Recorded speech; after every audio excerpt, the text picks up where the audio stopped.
Amados irmãos, vamos então nos concentrar nas nossas tarefas que estamos iniciando, sempre pensando em Jesus, pedindo a Ele que nos ajude a manter o nosso equilíbrio, a nossa paz. Vamos fechar os nossos olhos, vamos sentir a presença de Jesus conosco, não longe de nós, mas dentro de cada um, nos ajudando.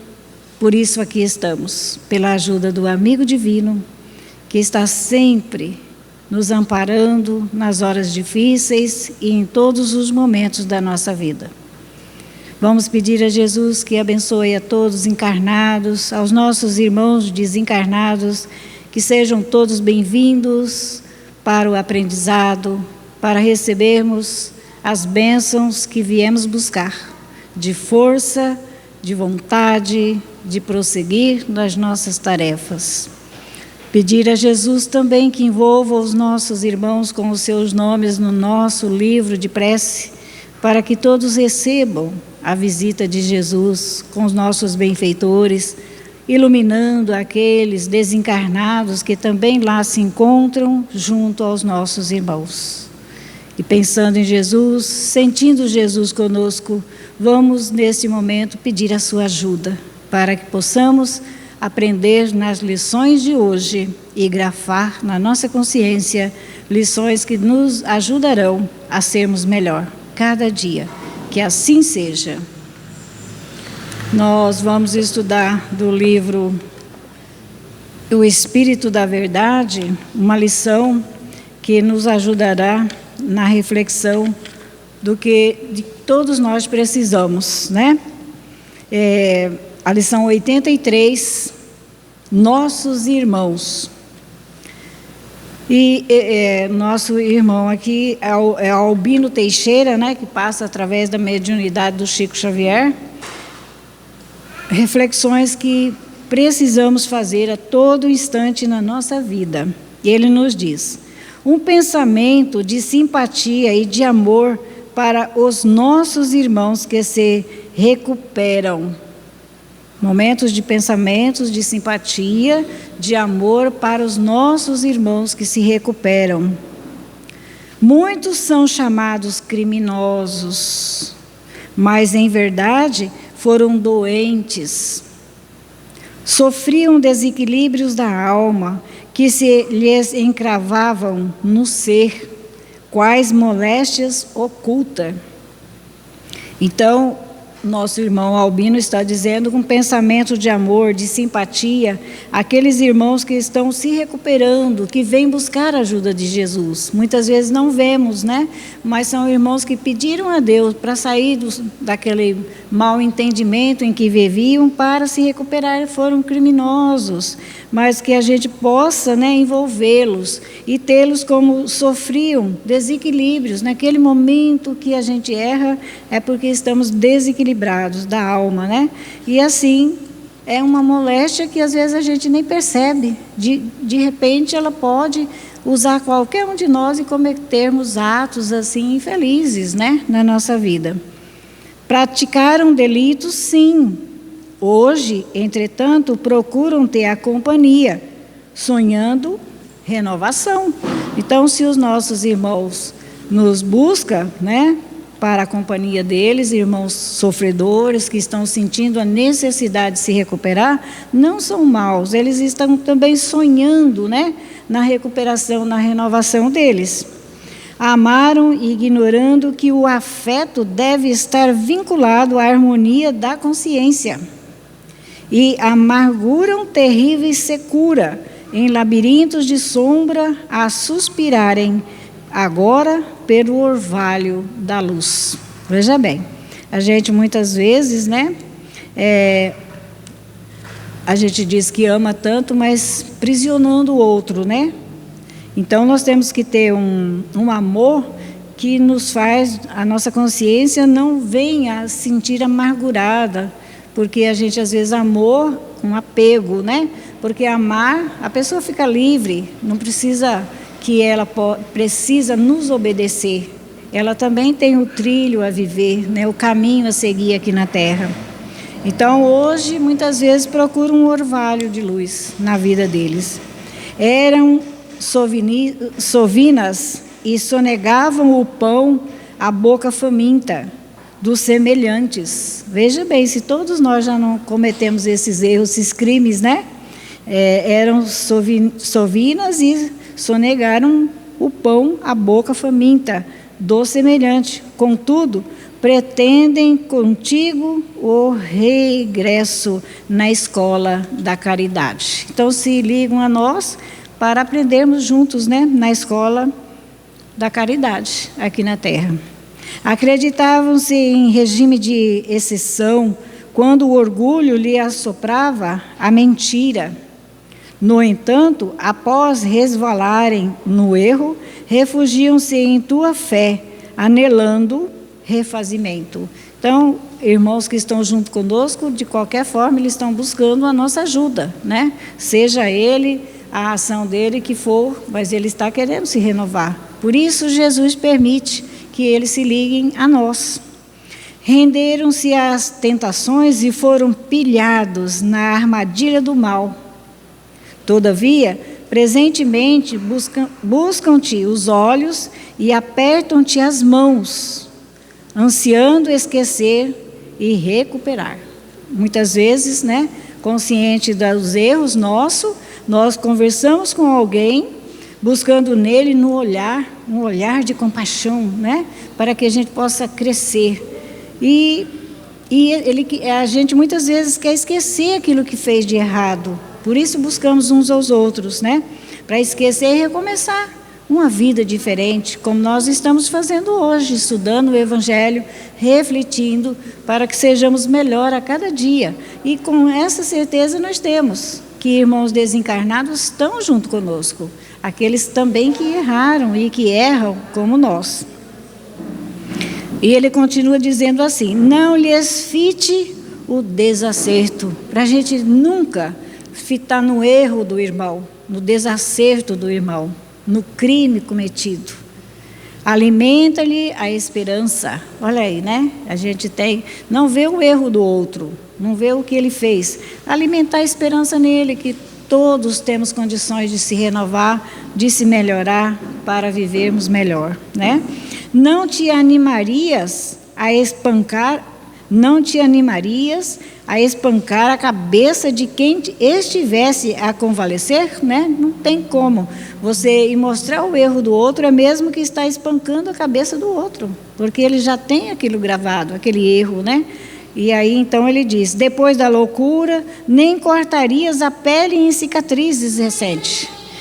Temos que acolher, envolver o nosso irmão que vem nos contar do seu erro, da sua dor, né? E quer se melhorar, não prejudicando ele mais, como Jesus, né, pediu a Pedro para que ele pudesse acolher, né? Então eles abriram um trabalho onde Pedro ia receber os enfermos, e chegou aquele senhor, né, nos conta a história, que é aquele senhor das mãos mirradas. E em vez de Pedro, né, assisti-lo, como nos diz aqui a lição, implantar nele a esperança, Pedro falou: olha, você está assim porque em outra encarnação você batia na sua mãe e você veio com as mãos, né? Aí quando ele falou assim para Jesus: olha, Jesus, chegou doente assim, assim, e eu fui esclarecer, ele falou: Pedro, eu pedi para você apacentar as ovelhas, né? Então é isso que nós temos que fazer. Nós somos os Pedros na vida, né? E às vezes a gente está mostrando o erro do outro, não está acolhendo, não está assistindo, né? Nem está sentindo a dor do outro, porque ele está ali conosco. Não pegamos na sua mão para transmitir energia, né? A gente se afasta muitas vezes. Enfermos graves da alma, todos nós fomos ontem. Enfermos grave da alma, todos nós fomos ontem. Rende, pois graças a Deus, se já podes prestar auxílio, porque se chegaste ao grau de restauração em que te encontras, é que, de certo, alguém caminhou pacientemente contigo. com bastante amor de servir e bastante coragem para suportar. Veja bem, né? A gente acha que ele está fazendo muito, ajudando, conversando, aconselhando, mas se a gente colocar nossa mente atrás, quantos caminham conosco? Pacientemente, né? Nos suportando as nossas ignorâncias, né? E com muito amor para servir. Se a gente não tiver aquele sentimento amoroso, a gente não consegue ajudar o outro. E nós temos companheiros, amigos espirituais fazendo esse trabalho conosco. E bastante coragem para suportar-nos as nossas ignorâncias, né? Quantos irmãos suportam muitas vezes os nossos erros sem falar, silenciando, não mostrando o nosso erro, mas ajudando em silêncio. E do Evangelho, Fonte Viva, nós vamos estudar a lição 32, que tem por título A Boa Parte, que a gente não vê, né? A gente vê o mal no outro, menos em nós também. A gente é perfeitinha, né? Mas o outro é que erra, o outro que é isso, que é aquilo. Então vamos ver a boa parte agora, que Jesus nos traz através de Lucas, capítulo 10, versículo 42. E ele nos diz: Maria escolheu a boa parte, que não lhe será tirada. A boa parte não será tirada, disse Jesus, né? E sabemos que Maria foi junto com Jesus, acompanhou Jesus, aprendendo, né, como trabalhar nas obras do bem. Então, ninguém tira da gente aquele bem que você faz. Ele é sempre seu, é o seu advogado, né? E aí Emmanuel nos diz: não te esqueças, abre aspa, da boa parte, fecha aspa. Vamos ver os nossos irmãos do lado bom, né? Aquele que pode e quer recuperar, tem oportunidade, como todos nós temos. O fogo destrói, mas transporta consigo o elemento purificador. Muitas vezes chegamos a uma situação, né, de tantos erros graves, tantas coisas que criamos em nossa vida, que é como o fogo, está nos destruindo. Quando a gente lembra daquela ação que a gente fez, parece que está nos consumindo por dentro, né? Mas transporta consigo o elemento purificador. Se o fogo destrói e purifica, as nossas dores, as nossas dificuldades, os nossos erros também vão nos ajudar a purificar, deixarmos de errar tanto, né? Para que a gente possa se corrigindo aos poucos. Vai nos purificando como espírito. A pedra é contundente, mas consolida a segurança. Veja bem. A gente olha uma pedra, mas ela dá firmeza, né, na construção de prédios. É ela quem sustenta o peso, né? A ventania açoita, impiedosa, todavia ajuda a renovação. A enxurrada é imundície, entretanto, costuma carrear o adubo indispensável à sementeira vitoriosa. Naquele lamaçal, né, naquela enxurrada, ali também vai adubo, né, junto, vai se transformar em adubo, vai criar muitas coisas que a gente só vê o mal, né? Nossa, que sujeira! Mas essa sujeira tem um bem dentro dela também. E aí, ele continua dizendo assim: assim também há criaturas que, revelando-se negativa em determinados setores da luta humana, são extremamente valiosas em outros. Olha só. Assim também há criaturas que, revelando-se negativas em determinados setores da luta humana, são extremamente valiosas em outra, né? Em outra situação. Nossa, tudo na nossa vida é lição preciosa, que devemos aprender a discernir, né, o valor das dificuldades, da dor, da enxurrada que passa, muitas vezes enxurrada de pensamentos negativos, muitas vezes ventanias, né, que surgem na nossa vida. Meu Deus, a gente tem que ver que ali tem um bem, que ali vem alguma coisa que vai nos ensinar. A apreciação unilateral é sempre ruinosa. A apreciação unilateral é sempre ruinosa. A imperfeição completa tanto quanto a perfeição integral não existe no plano em que evoluímos. Então, no nosso planeta, é bem isso, né?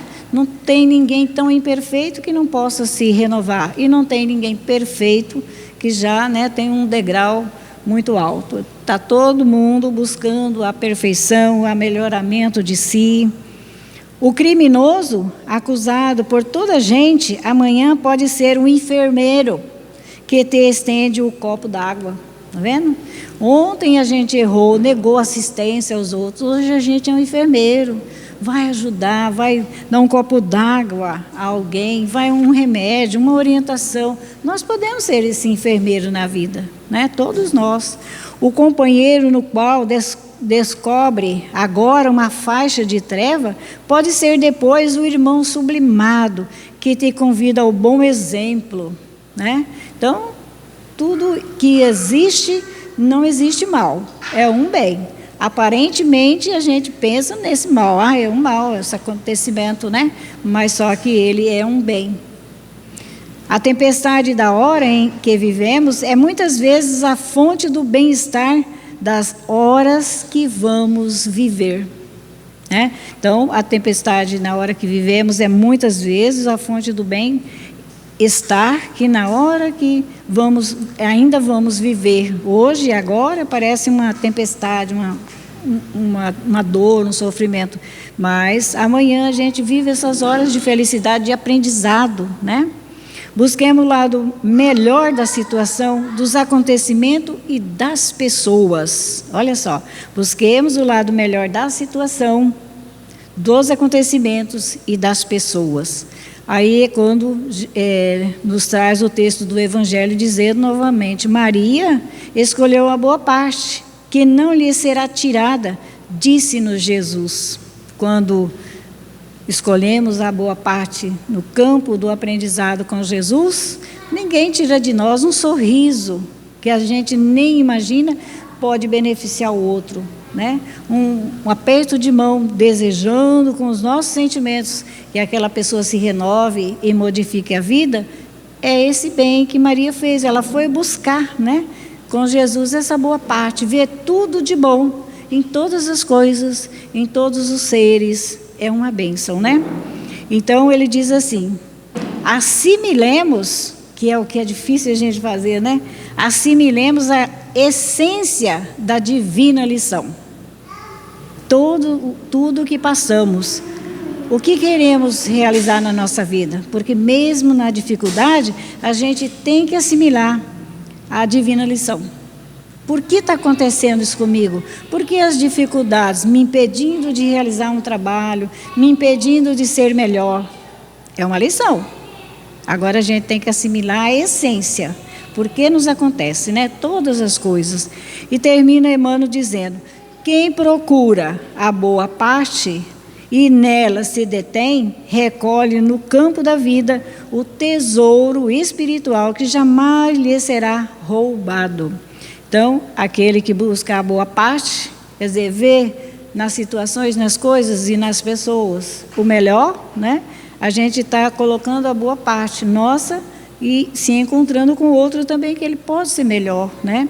E se a gente se deter, permanecer com esse pensamento, não criticar, não ver ninguém como um irmão criminoso que fez uma falta que a gente acha que não tem recuperação, temos sim, todos nós temos. Então, que a gente seja perseverante, né, nessa tarefa de ver as coisas boas, nada de ruim. Aí no campo da vida é um tesouro espiritual que jamais nos será roubado. Então, esse pensamento, esse sentimento, ninguém tira da gente. Aprendemos com Jesus, né, a ver sempre a boa parte de todos. Por que acontece isso? Por que não aconteceu? Temos que refletir na essência dos acontecimentos, porque aí nós vamos aprendendo as divinas lições, como nos dissera Emmanuel, né? Então vamos agradecer a Jesus, porque Ele nos inspira sempre para o caminho do bem e que possamos nós nos mantermos sempre na boa parte, a boa parte de tudo. Bom pensamento, boa visão, bom entendimento, tudo que pudermos, né, estar nessa tarefa de ver a boa parte de todos, nós vamos conseguir ajudar-nos uns aos outros. Que Jesus nos abençoe, nos dê força e coragem, que possamos relembrar tudo o que aprendemos com Ele através do seu Evangelho, hoje e sempre, né? Que assim seja.